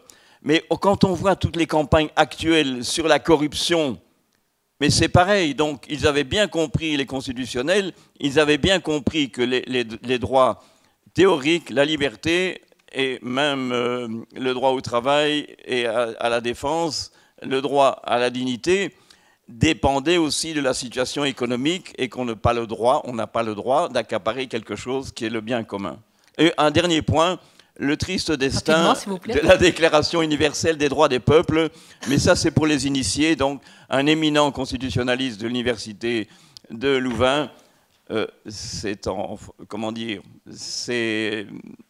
ensablé, et donc il avait été responsable d'une Déclaration universelle des droits de l'homme. Et je termine aussi sur la décolonisation. On a parlé de l'ONU, mais pardon, excusez-moi, le mandat que la Belgique a eu sur le Rwanda-Burundi, le mandat que l'Afrique du Sud raciste a eu sur la Namibie, excusez-moi, il y a vraiment un problème. Et dire alors que c'est Cuba qui a fait tomber le régime d'apartheid, je tiens à remercier Fidel Castro, indépendamment du fait que pour l'opinion occidentale, c'est le féroce dictateur des Caraïbes.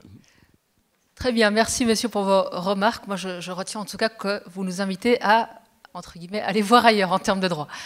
Une autre question, une dernière personne peut-être avant de laisser répondre nos intervenants. Je ne sais pas si... Je vous avoue que moi, je ne vois pas grand-chose. Hein, donc... Il y a aussi un monsieur ici. Ah, pardon. Sur votre... Merci. Oui, ma question est beaucoup plus courte. Je me demande... à l'heure où on parle des droits de l'homme, etc., et du fait que certains droits de l'homme ne sont pas respectés en Belgique, mais comment est-ce qu'on pourrait faire respecter les droits de l'homme quand même nos droits de base ne sont pas respectés avec le déficit budgétaire dont souffre le système judiciaire belge?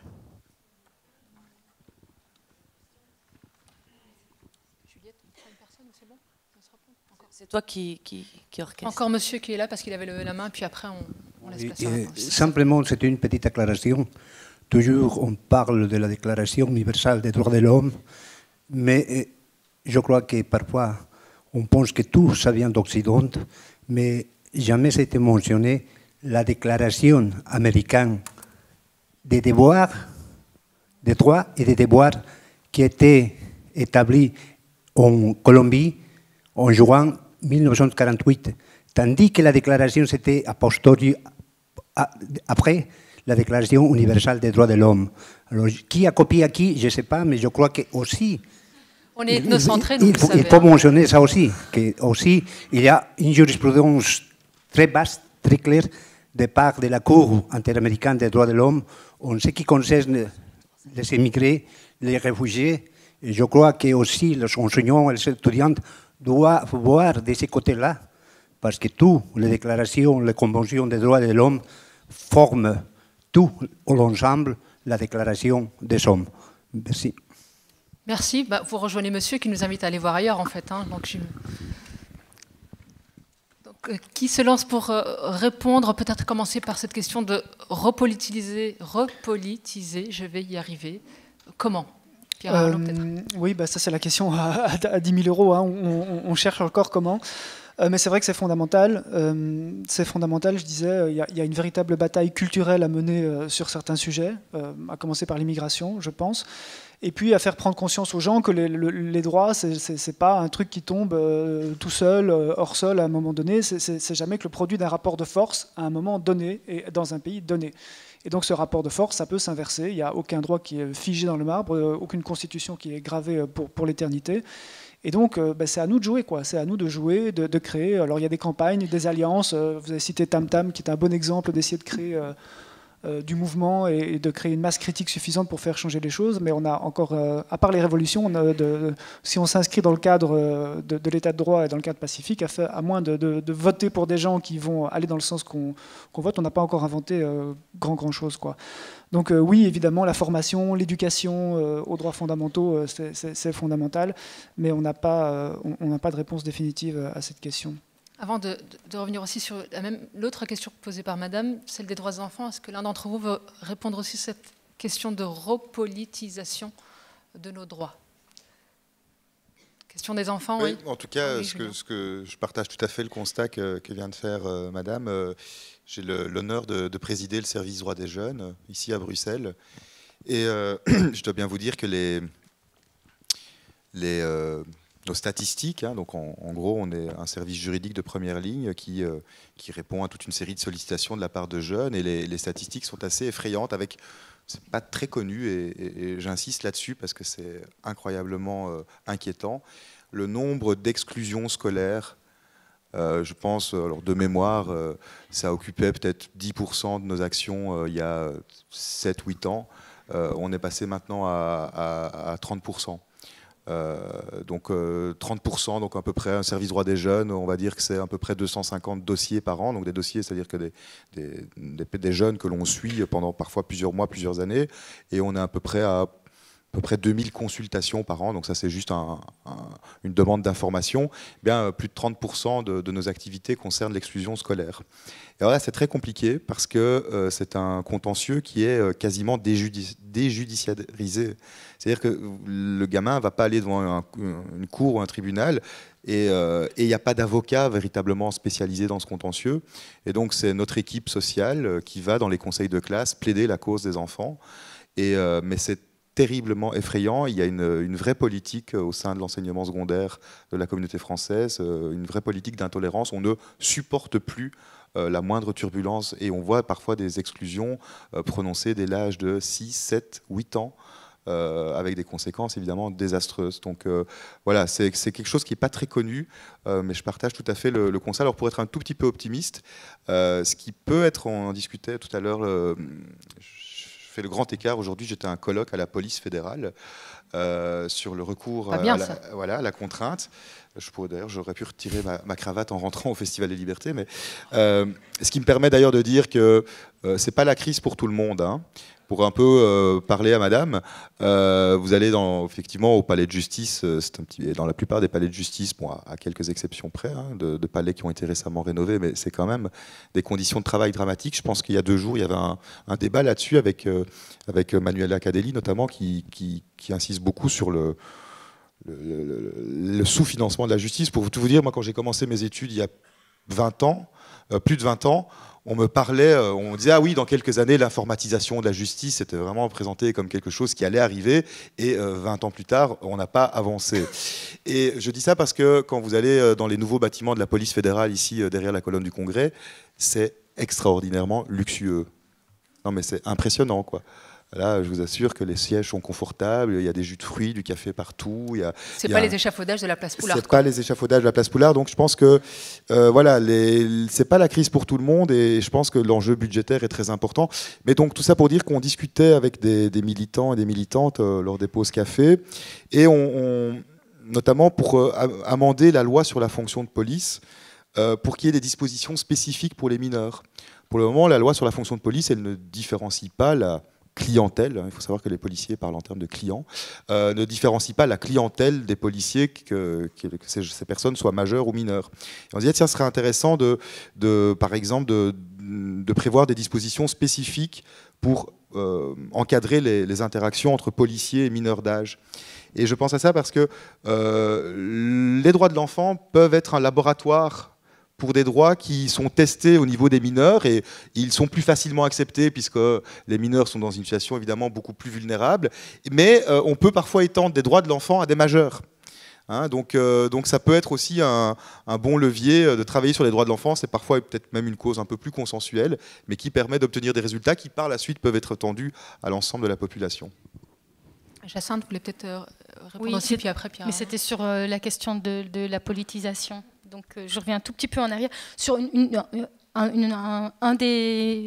une des choses que vous avez dites, vous avez parlé aussi de sensibiliser les hommes politiques, et j'avais juste envie d'attraper ça pour dire que souvent on se retrouve face à un discours qui est le discours du real politique, du pragmatisme, et qui finalement est présenté comme l'unique salut, avec l'idée qui est énoncée aussi dans des discours politiques de sacrifier certains droits pour se protéger, pour en protéger d'autres, et donc des droits qui sont mis les uns contre les autres, et aussi des populations qui sont mises les unes contre les autres. Je vais prendre évidemment, on a un exemple paroxystique en Belgique pour le moment, mais ça permet de penser néanmoins. Je viens de lire, parce que ça me semblait important de le faire, le livre de Theo Franken, et on voit bien comment...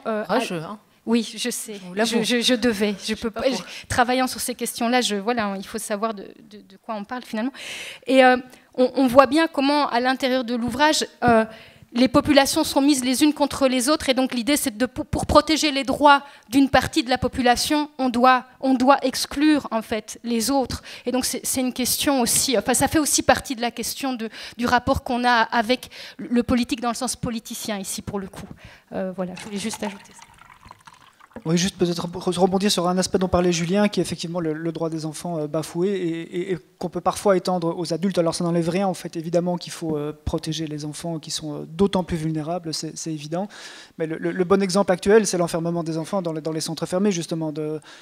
Tout le monde, je pense, ou à peu près tout le monde, est viscéralement contre le fait d'enfermer un enfant simplement parce que ses parents n'ont pas les bons papiers au bon endroit. Mais voilà, il ne faut pas oublier qu'il y a des adultes qui sont enfermés pour exactement les mêmes raisons et que ce n'est pas plus acceptable, quoi. Donc il ne faut pas perdre ça de vue. Et alors oui, la division des luttes sociales dont tu parles, c'est évident que c'est une tactique de Theo Franken, quoi. C'est totalement transparent. Je me souviens qu'il avait déclaré entre 1000 déclarations limites racistes sur les réseaux sociaux qu'il voyait la valeur ajoutée de migrants asiatiques, mais il ne voyait vraiment pas la valeur ajoutée de subsahariens ou de marocains, quoi. C'est du délire total, mais derrière ce délire fin, ce n'est pas tout à fait du délire, il y a une vraie stratégie politique, quoi. Alors peut-être avant de redonner la parole à la salle, une réponse à monsieur qui se demandait si finalement la Déclaration universelle des droits de l'homme c'est du plagiat ou pas en fait. Hein. C'est un peu la question. Monsieur le professeur. Écoutez, je serais bien incapable de vous répondre. Voilà. Monsieur, je vous promets de chercher et puis après on discute et je regarderai sur Internet, j'essayerai de trouver. Non, mais par contre, ce qui est vrai, parce que vous avez mentionné la Cour interaméricaine des droits de l'homme, il y a de plus en plus une émergence d'un droit global, y compris pour les droits fondamentaux, et donc il y a une perméabilité entre les différentes cours régionales. Donc là, on sait que la Cour européenne des droits de l'homme s'inspire parfois de la Cour interaméricaine et réciproquement, ou de la Cour suprême américaine ou de la Cour suprême canadienne. Donc il y a quand même une globalisation aussi qui peut être profitable en termes de droits fondamentaux, quoi. Elle n'a pas que des mauvais côtés. Merci. Est-ce qu'il y a d'autres questions? N'hésitez pas, on a encore... Il y avait une dame. Ah voilà, elle est là. Je ne vous vois pas. Ah, au fond, pardon. Passez le micro. En fait, moi j'avais une question. Vous avez dit que les textes contre le racisme sont forts à l'écrit mais faibles d'application. Du coup, je voulais savoir comment se positionnait l'ONU sur plusieurs droits qui sont bien sûr évoqués dans la DUDH, mais que je ne vois pas du tout leur application. La dignité humaine, qu'est-ce qu'on en parle du Rohingya, droit pénitentiaire, Guantanamo, les peuples à disposer d'eux-mêmes, pour la Palestine par exemple, qui est rayée de la carte. L'Arménie, voilà, il y a un génocide, la plupart des gens le nient, d'autres pas. Est-ce qu'il faut attendre un génocide comme à l'époque nazie pour que, enfin, l'ONU puisse vraiment appliquer les règles de la DUDH ou pas? Merci. Madame au milieu, je ne sais pas s'il y a quelqu'un qui... Oui, bien sûr. J'arrive. Désolée pour le sport. Non, c'est très bien. En attendant, il y a monsieur qui va... Attention. Avoir des précisions. Ah, voilà. Vous voulez bien faire passer le micro? Merci. Je ne vous entends pas, monsieur. Bon, je voudrais un peu de précision sur les tâches qui sont dévolues au président de la Ligue des droits de l'homme et au directeur de la Ligue des droits de l'homme en Belgique. Deuxième question, quelle est la différence, plutôt, quelles sont les utilités, quels sont les buts de la Déclaration des droits de l'homme et de la Convention de Genève?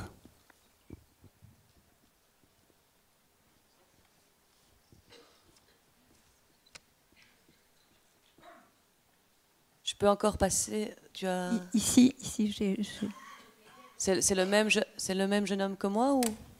Non. Non, non. Okay. Il y a madame ici et monsieur là-bas. Voilà, ok, merci.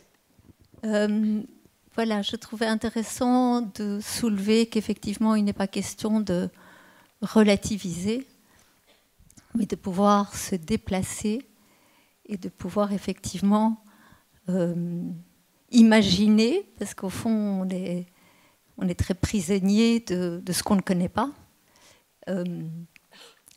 Vous avez cité René Cassin, mais je pense que, par exemple, la position de sa fille, Barbara Cassin, qui a ouvert ce qu'on appelle les maisons de la sagesse, elle est une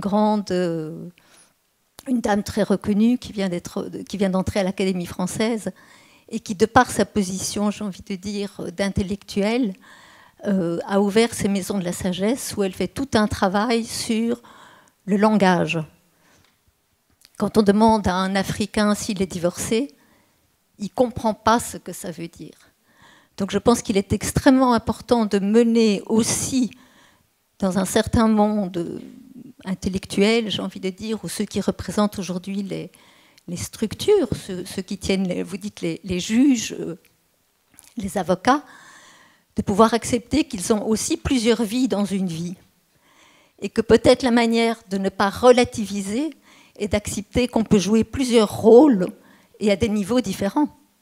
On peut très bien, pendant la journée, je veux dire, traiter certaines choses et le soir, aller donner la soupe populaire. Enfin, je veux dire que pour que la société civile ne se sente pas lâchée ou pour que les élites n'aient pas l'impression de pouvoir légiférer et que les choses vont changer, je trouve qu'il est extrêmement intéressant. Et là, de nouveau, c'est notre difficulté à nous de faire part d'une certaine humilité où là où on sait, on agit, et là où on ne sait pas, on coopère. Et je vous invite tous à aller voir sur le site des Maisons de la Sagesse, c'est tout un travail qu'elle fait à Aubervilliers et à Marseille, où elle joue sur les intraduisibles. Quels sont les termes qui ne sont pas compris et que nous, on utilise, mais je veux dire, et qui là ne sont pas pertinents. Donc je trouve que c'est très intéressant de voir qu'à beaucoup de niveaux, il y a le niveau de la loi, il y a le niveau du terrain, mais il y a des tas de positions intermédiaires où la société civile peut se mêler aux institutions pour les faire bouger de l'intérieur sans que ce ne soit forcément des révolutions. Merci. Merci, madame. Monsieur, avant de... Oui, moi, c'est une question par rapport... on a parlé de migration comme un terrain où effectivement les droits humains ne sont pas respectés. Et ma question, moi, je ne suis pas juriste, j'ai juste une expérience comme animateur dans un centre d'accueil pour jeunes migrants étrangers. Et je me demande si parfois ces droits humains, cette jurisprudence a créé des malentendus et des situations aussi limites comme... Par exemple, le fait qu'on considère comme mineurs des gens qui arrivent jusqu'à 18 ans et donc vraiment de façon stricte, ceux qui n'ont plus 18 ans, ils vont plus bénéficier de politiques d'accueil. Et je me demande aussi par rapport au droit d'asile, les confusions que ça peut créer, cette distinction entre migrants économiques et migrants et réfugiés dans toutes ces politiques. Donc il ne faudrait pas essayer de repenser aussi une politique de droit au niveau des migrations. Voilà. Merci. Qui se lance? Il y a beaucoup de choses. Ouais. Peut-être commencer par le plus facile, la différence entre le président de la Ligue et le directeur, très vite parce que ce n'est pas le plus intéressant à mon avis. Il se fait que c'est une présidente, Olivia Vonnet, qui est avocate et qui a pris la succession d'Alexis de Zoive, qui est le précédent président de la Ligue. En gros, la présidente est présidente du conseil d'administration. Moi, je suis directeur d'une équipe. Donc, la différence principale, c'est qu'elle n'est pas payée pour le boulot qu'elle fait et moi bien. Voilà, c'est la différence principale. C'est parlant. Les tâches de chacun, c'est assez classique comme dans une association. D'une part, il y a un conseil d'administration qui opère les arbitrages politiques, qui prend les positionnements politiques, et puis il y a une équipe qui met en œuvre au quotidien le travail de la Ligue. De toute façon, ce n'est pas du tout l'objet du débat de ce soir, donc peut-être Non, mais c'est juste pour quand même préciser, quand Pierre Arnaud parle d'une équipe, on s'imagine que la Ligue, c'est exclusivement composé de juristes, et en fait, pas du tout. Les juristes sont très largement minoritaires dans l'équipe. Je pense qu'il y en a 2, avec Pierre Arnaud, peut-être 3. Mais en fait, il y a toute une équipe d'animateurs, d'animatrices socioculturelles qui font des animations dans les écoles, qui organisent des débats, qui organisent toute une série d'activités de promotion des droits humains. Il faut savoir que la Ligue est reconnue association d'éducation permanente et qu'à ce titre, elle est financée pour mener toutes ces activités, je dirais, de promotion des droits humains. Finalement, on n'est pas vraiment financé pour le travail qui est mis en évidence, notamment dans la presse, à savoir le travail de lobby, le travail de recours en justice. On est surtout financé pour notre activité, je dirais, de promotion et moins de contestation.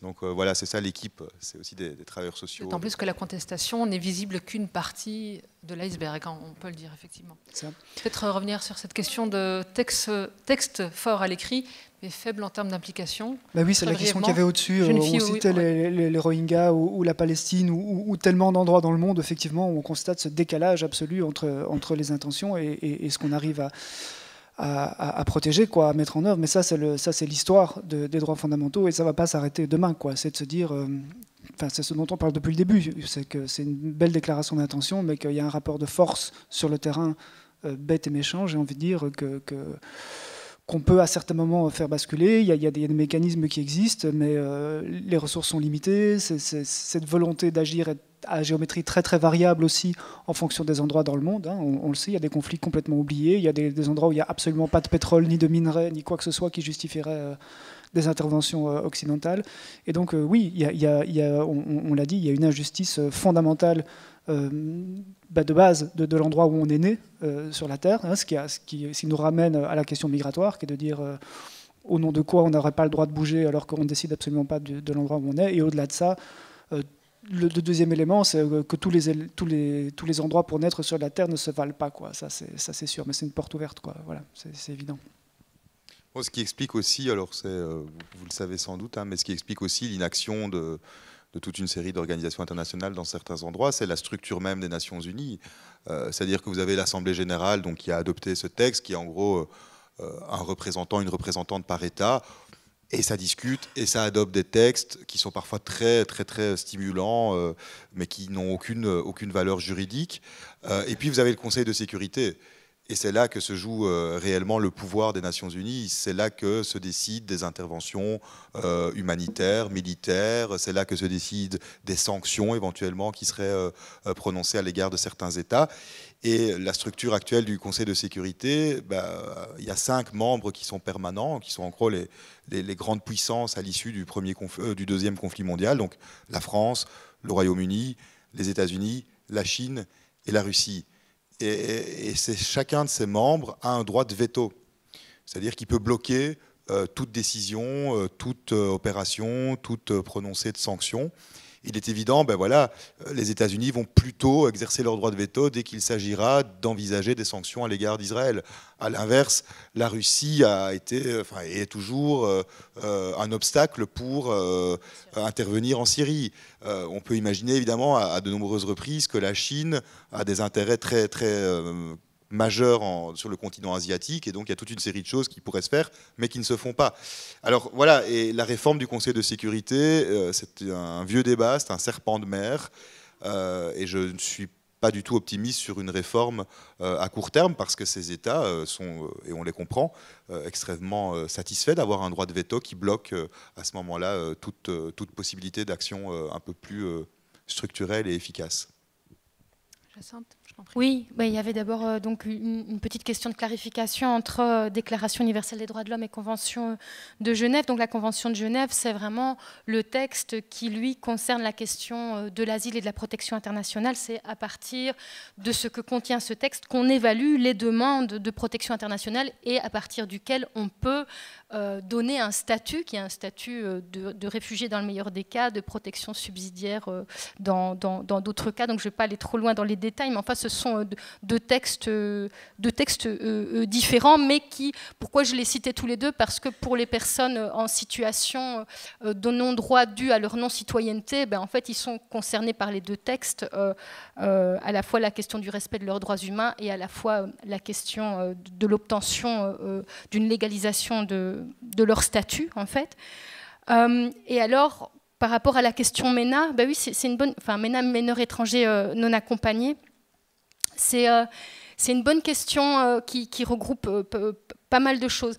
D'abord, dire, et c'est important, que du fait de leur minorité, il y a justement eu toute une avancée par rapport au soutien et aux droits des jeunes qui arrivent sur notre territoire, jeunes migrants non accompagnés, notamment d'être soutenus dans la procédure, d'avoir un tuteur, de pouvoir aller à l'école, de ne pas, même s'ils ne sont pas reconnus, de ne pas être renvoyés dans leur pays avant 18 ans. Mais alors, évidemment, on a le 18 ans qui vient faire couperet, comme il vient faire couperet par ailleurs pour les jeunes de manière plus générale dans la société. Mais ici, si on n'a pas obtenu de droits avant 18 ans, évidemment, l'issue est tout à fait dramatique, puisqu'on passe du jour au lendemain à une situation où on est soutenu, accompagné, etc., à une situation d'illégalité. Et par ailleurs, dans le contexte actuel, la personne, elle est à la fois mineure, humaine et migrante. Alors, on le met dans l'ordre qu'on veut, mais à l'écoute des travailleurs du secteur, pour le moment, on voit que de plus en plus, même pour les mineurs, mais c'est le migrant qui est en haut de la pile et donc de plus en plus regardé comme un migrant et donc quelqu'un qui a priori n'a pas à être là.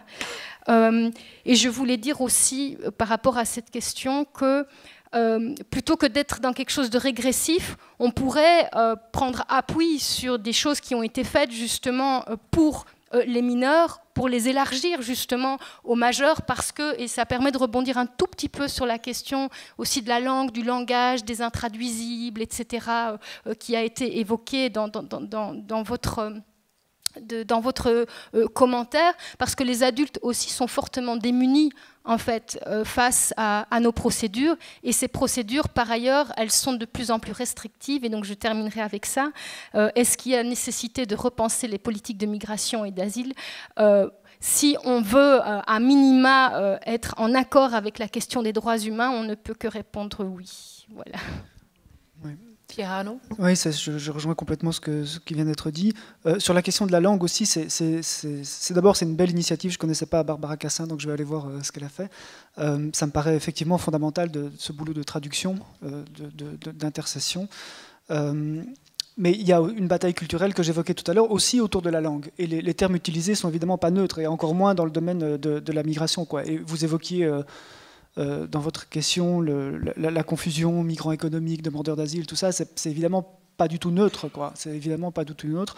D'abord, qui sommes-nous pour décider qu'une personne qui bouge, qui doit partir de son pays, qui sommes-nous pour la réduire dans une case en disant toi tu es migrant économique, toi tu es demandeur d'asile? On sait bien que les causes de migration sont multiples, et ce sont simplement des catégories juridiques qui vont préjuger du traitement qu'on en fait, que nous plaquons dessus, mais qui ne correspondent absolument à pas grand-chose, si ce n'est pas rien du tout, des situations sur place. Et au-delà de ça, évidemment, au-delà du fait de cantonner les gens dans la catégorie demandeurs d'asile aussi, parce que pourquoi on se retrouve avec autant de gens qui demandent l'asile? Parce qu'il n'y a plus aucune porte de migration légale ouverte. À partir du moment où on a tout fermé, eh bien l'asile, tout simplement, ça reste la dernière possibilité, quoi, quasi. Là, c'est un droit, personne ne peut vous empêcher de demander l'asile, ce n'est pas pour ça que vous allez l'obtenir, mais au moins, vous avez en théorie, en tout cas, le droit, pour autant que vous ne mouriez pas en mer, que vous ne soyez pas refoulé à la frontière, et vous ne tombiez pas sur des gardes-côtes qui vous envoient péter sans même vous tendre un formulaire de demande d'asile. Mais au-delà de ça, au-delà de ces catégorisations sociales, il y a évidemment une bataille sémantique pour présenter les migrants comme un danger, comme des criminels. On les met derrière des barbelés, on les transporte dans des fourgons cellulaires, on les menotte éventuellement, parce que si on leur colle une image de criminel, ça permet de justifier les politiques sécuritaires qu'on met en place pour se protéger d'un danger, se protéger de l'afflux massif de migrants, et généralement dans la même phrase on termine par le danger terroriste, quoi. Donc voilà, tout ça n'est pas innocent, et donc il y a une bataille autour du langage qui doit être menée également. Merci. On a encore droit à un dernier tour de piste. Je prends encore 3 ou 4 questions. Il y a une personne ici de ce côté. Oui, je vois une jeune dame, je crois. Je n'ai pas mes lunettes. J'espère que c'est une jeune dame et que je n'ai pas dit de bêtises. C'est ça. Bonsoir. Moi, j'aimerais juste vous entendre une mise au point et un avis sur le droit de vote en prison chez nous en Belgique et le travail en prison qui s'apparente et s'approche de l'esclavagisme. Ça, je vais être obligée de répondre, ça. Voilà. Et encore juste un truc aussi, éventuellement, pardon, sur l'isolement total des suspectés terrorisme en Belgique. Aussi. Moi, j'aurais voulu vous demander si vous pensez qu'il vaut mieux ne pas y toucher à la Déclaration universelle des droits humains, sauf peut-être pour changer le titre, mais si vous considérez que même si ce n'est pas parfait, il vaut mieux ne pas y toucher parce qu'on n'aura jamais plus le consensus qu'on a eu à la sortie de la Deuxième Guerre. Encore deux personnes.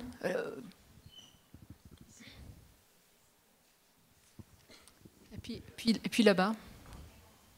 Ayant eu un cours d'histoire des droits de l'homme assez récemment, c'est encore frais dans ma mémoire, donné à Saint-Louis, j'avais dans les éléments récoltés le fait que c'est Madame Roosevelt, donc Eleanor Roosevelt, qui a été chargée de rassembler des diplomates. Peut-être que ça va faire écho à ce que monsieur disait là. On parle de René Cassin, peut-être que nous, on se raccroche à René Cassin parce qu'il est proche de nous. Mais donc, Eleanor Roosevelt a rassemblé des diplomates et ces diplomates ont récolté des constitutions. Et il y avait des constitutions de pays d'Amérique latine, notamment. Et donc, elle a fait ils ont fait ensemble, les diplomates, une synthèse. Donc, je tenais à dire quand même qu'il y avait une femme dans l'histoire. Il y avait une femme et en plus, on a plagié. On a plagié, monsieur a raison.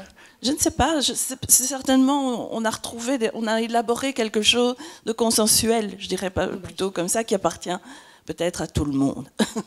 Voilà. Et donc ma question c'est, donc un prof utilisait aussi une métaphore que je porte, et peut-être que si ce serait un cadeau, si je vous en parle, parce que moi elle me porte beaucoup, qui disait qu'en fait, les droits de l'homme par rapport à des gouvernements, c'est vraiment la base du contre-pouvoir. Donc, si on demande à un gouvernement d'être hyper respectueux des droits de l'homme, disait-il, c'est un peu comme demander à un tigre de devenir végétarien. Et donc, ça me renvoie, moi, vraiment, enfin, j'ai fini cette formation en me disant, ce sont mes droits. Et dans la définition individuelle qui est chaque homme, enfin toute personne qui naît doit être reconnue comme libre, égale en droit et en dignité. Je dois m'en servir et c'est moi qui porte et qui dois me battre. Alors ma question c'est les combats, bien sûr qu'il n'y a pas que la Ligue des droits de l'homme qui doit se battre et ce serait dommage de ne penser qu'il y a qu'elle qui doit le faire. Et je pense qu'actuellement la société est en multiples combats et dans de multiples combats qui sortent même parfois des institutions dites de la société civile. Les gens ont besoin certainement de recréer du mouvement social. Et la question, c'est, dans ce mouvement social, est-ce que des mouvements comme Amnesty, comme la Ligue, peuvent être là comme informateurs techniques des recours, etc. Parce que des alliances citoyennes, il y en a qui se constituent. Et donc, ce sera de voir comment ces alliances peuvent aller en recours et peuvent demander du droit dans une dimension collective, parce que les gens individuels se sont mis ensemble et que pour moi, les deux dimensions sont dans les textes. Encore deux questions. Essayez, s'il vous plaît, d'être bref pour qu'on puisse avoir le temps de vous répondre. Ok. Concernant les enfants dans les centres fermés, il y a énormément des gens qui s'indignent. Mais quelles sont les solutions déjà présentes et s'il n'y en a pas, quelles sont les hypothèses de solutions?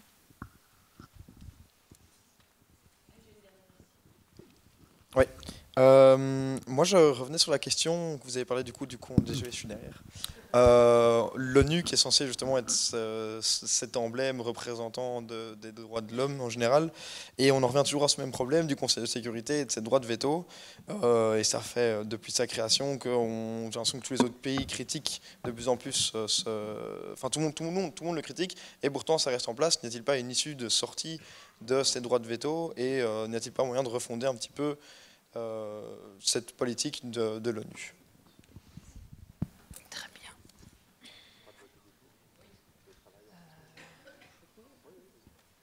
peux répondre déjà, j'ai le micro, mais je t'en prie. J'en profite pour répondre à la question du droit de vote des détenus. Pour dire qu'en fait, Bruxelles Laïque, la Ligue des droits de l'homme et l'Observatoire des prisons mènent campagne depuis quelques années sur cette question. Et donc, effectivement, on ne le sait pas, mais en fait, les détenus ont le droit de vote.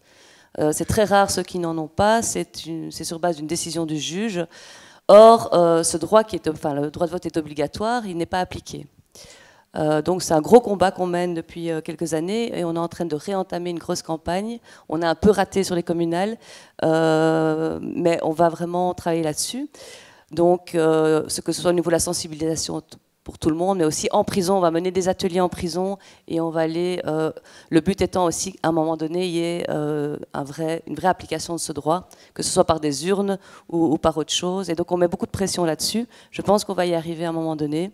Je vous avoue que le but aussi derrière tout ça, c'est qu'on s'intéresse à la question carcérale et que les parlementaires et les élus s'y intéressent dans le sens aussi où normalement ils ont accès aux prisons et comme ce n'est pas un enjeu et que ce n'est pas des électeurs potentiels pour eux, ils s'en foutent.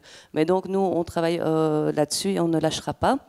Et là, j'en profite parce que je vois beaucoup de jeunes dans la salle, qu'on est en train de créer une association qui s'appelle le Genepi Belgique, qui est une association d'éducation populaire qui va être fondée en novembre par les universités francophones, qui est constituée de groupes locaux dans toutes les unifs, mais qui s'adresse à tout le monde. Si les personnes créent un groupe ou rejoignent un groupe, adhèrent à la charte et suivent la formation qu'on y mène, enfin qu'on propose. Voilà, donc vous êtes bienvenus à cette nouvelle association et on fait à la fois des sensibilisations auprès de tout le monde, mais on va aussi faire des activités en prison. Et voilà, renseignez-vous et venez me voir si vous avez des questions. Oui, c'est une question extrêmement importante. Pour le moment, donc, les détenus ne peuvent voter que par procuration, ce qui est évidemment très compliqué puisqu'il est très rare que les directions pénitentiaires mettent à disposition ces procurations auprès des personnes détenues. Il y a d'autres pays où des isoloirs sont installés dans les prisons et ça pose aucune difficulté. C'était assez d'ailleurs un petit peu bizarre que je pense que c'était le ministre de l'Intérieur qui avait été tout à fait d'accord pour installer des isoloirs dans les résidences pour personnes âgées, mais qui avait opposé un refus catégorique à l'idée d'en installer dans les prisons. Et alors c'est une question très sensible en Angleterre, cette question, parce que la Grande-Bretagne a été condamnée à plusieurs reprises par la Cour européenne des droits de l'homme, parce que la Grande-Bretagne a pour politique de systématiquement retirer le droit de vote aux personnes détenues. Et ces condamnations successives ont vraiment cristallisé une hostilité de la part à la fois du gouvernement britannique et du peuple britannique contre la Cour européenne des droits de l'homme. Pierre Arnaud évoquait tout à l'heure le fait que les juges, notamment à Strasbourg, donc les juges de la Cour européenne des droits de l'homme, doivent être quand même un petit peu attentifs aux pressions politiques. Et cette crise a été très très très loin. L'Angleterre a clairement menacé de quitter le système de la Convention européenne des droits de l'homme. Et la Cour européenne des droits de l'homme a donné quelques garanties sur certains enjeux. Il y avait également l'enjeu des expulsions et des extraditions vers des pays tiers qui peuvent pratiquer la torture ou la peine de mort, mais peu importe. Et donc la Cour européenne des droits de l'homme a dû donner quand même quelques gages pour rassurer le membre britannique. Et on voit en effet un impact de ces pressions politiques, notamment dans la jurisprudence en matière de lutte contre le terrorisme, où on voit quand même toute une série de garanties émoussées lorsqu'on est dans un contexte de lutte contre le terrorisme, notamment sur les enjeux de régime carcéral, de garanties procédurales, etc. Alors il ne faut pas savoir, il n'y a pas que l'Angleterre. Hein. Régulièrement, des parlementaires français, et pas seulement le Rassemblement national ou le Front national, mais également des parlementaires de la droite classique, déposent à l'Assemblée nationale française des espèces de résolutions qui demandent au gouvernement de se retirer de Strasbourg, ou en tout cas de ne plus permettre à la Cour européenne des droits de l'homme d'intervenir dans tel et tel champ qui sont considérés comme des enjeux de souveraineté nationale, en particulier la lutte contre le terrorisme ou la migration. Donc la question du droit de vote des détenus est vraiment une question extrêmement sensible. Alors je peux peut-être embrayer sur la question de est-ce qu'on y touche ou est-ce qu'on n'y touche pas à ce texte, hein. Dans l'état actuel, on n'y touche pas, c'est très clair. Mais là, c'est pas exactement comme ça que ça se pose en fait. Le texte est décliné, comme l'a évoqué Julien tout à l'heure, à travers des conventions plus précises qui mettent en œuvre les droits qui se trouvent dans cette convention. Et c'est à cette occasion-là que les batailles ont lieu. Mais le rapport de force aujourd'hui est effectivement pas très favorable à aller vers une vision plus progressiste des droits fondamentaux, pour le dire comme ça. Alors il y avait une question intéressante, je trouve, sur les mouvements sociaux et que peuvent amener finalement les recours judiciaires ou les outils juridiques dans les bagarres sociales, quoi. Et alors là, je pense qu'à la fois il y a des choses à aller chercher, il y a des recours à intenter. J'ai invoqué tout à l'heure le recours sur l'aide juridique et le ticket modérateur, hein, ça c'est clairement une victoire. On avait imaginé aussi un recours contre un traité, sur le traité budgétaire, hein, devant la Cour constitutionnelle, on s'est fait jeter. Donc on est sur une frontière tellement politique en fait que parfois c'est contre-productif aussi à mon avis d'utiliser l'outil judiciaire simplement parce que les juges se sentent pas compétents et les juges se sentent à certains moments utilisés en fait pour trancher des débats qui ne devraient pas être judiciarisés. C'est leur point de vue, on n'est pas obligé d'être d'accord, mais qui se sentent utilisés, quoi. Donc oui, il y a certainement des outils à mobiliser, mais avec prudence et discernement, et ça doit faire partie d'une stratégie plus globale de moyens d'action, de lutte d'action. Et le parallèle peut être fait aussi dans les questions d'environnement. De plus en plus, les associations d'environnement mobilisent l'outil du droit, avec de plus en plus de succès d'ailleurs. Et c'est certainement quelque chose qui va être amené à se développer à l'avenir, je pense. Donc ça, il y a une piste intéressante, je pense. Jacinthe, je ne sais pas si tu voulais compléter. Ouais. Oui, en 2 mots, mais je suis d'accord. Je dirais ne pas y toucher. Non, c'est certainement pas le moment, puisque le risque en fait est celui du nivellement vers le bas. C'est la même chose pour la Convention de Genève. On sait qu'elle correspond plus à la réalité, mais c'est pas le moment de la faire bouger, parce que le risque est clairement celui du nivellement vers le bas. Et donc le changement, il peut être qu'à long terme, par les mobilisations et les luttes qui à un moment donné se retraduiront probablement dans des textes, mais on n'en est pas là. Oui. Julien, peut-être aussi un mot là-dessus, et puis aussi sur la question du droit de veto. Tu l'avais expliqué aussi, hein. Comme je le disais, je pense qu'à court, moyen terme, il n'y a aucune réforme envisageable. Enfin, ce serait quand même très curieux que ces 5 États se tirent une balle dans le pied et renoncent à leur pouvoir exorbitant. Et je veux dire, c'est une mise en abîme, quoi. Évidemment qu'ils vont mettre leur veto à une proposition de réforme qui viserait à leur supprimer leur droit de veto. Ce qui est peut-être plus crédible, mais je ne suis pas sûr que ce soit une bonne solution, c'est d'étendre ce droit de veto à d'autres puissances qui étaient complètement méconnues, qui en tout cas qui n'avaient pas acquis le statut de puissance. On peut penser, je ne sais pas moi, à l'Allemagne. Il n'était pas question de lui reconnaître un droit de veto, évidemment, en 1945. On peut penser au Japon. On peut penser également à des pays qui, politiquement et économiquement, deviennent des pays émergents, enfin plus qu'émergents, des pays dominants, comme le Brésil ou l'Inde. Ça, c'est peut-être une piste, mais je ne pense pas que ça va résoudre la difficulté. Néanmoins, on pourrait peut-être un petit peu diluer ce droit de veto et en tout cas le partager à d'autres États. Peut-être juste un mot pour répondre à la question sur les enfants qui sont dans les centres. Qu'est-ce qu'on peut faire concrètement ? Alors, il y a des recours qui sont déposés par les avocats, hein, ça c'est une chose. Il y a des recours éventuels qui seront déposés si tout ça passe par des textes réglementaires ou législatifs, ça on s'en occupe. Mais il y a une chose que tout le monde peut faire, il y a des élections qui arrivent quand même bientôt, et mettre la pression sur les candidats pour qu'ils s'engagent à sortir les enfants des centres, ça c'est un peu le minimum qu'on peut faire, quoi. Au-delà, il y a plein d'actions qui sont faites pour dénoncer ça, des manifestations, des actions de soutien ponctuelles, toute la panoplie, toute la gamme de l'action est envisageable. Mais là, on a un levier d'action très prochainement, c'est les élections du mois de mai, utilisons-le, quoi. Pierre Arnaud, une question avait été posée par rapport au rôle technique que pourrait jouer la Ligue des droits de l'homme vis-à-vis d'autres acteurs. Mais je pense que j'y ai répondu, c'était sur la question, c'est sur la question des mouvements sociaux. Très bien. Est-ce qu'il y a encore... On a encore 3 minutes. Non, mais... Donc je propose peut-être de conclure ce débat.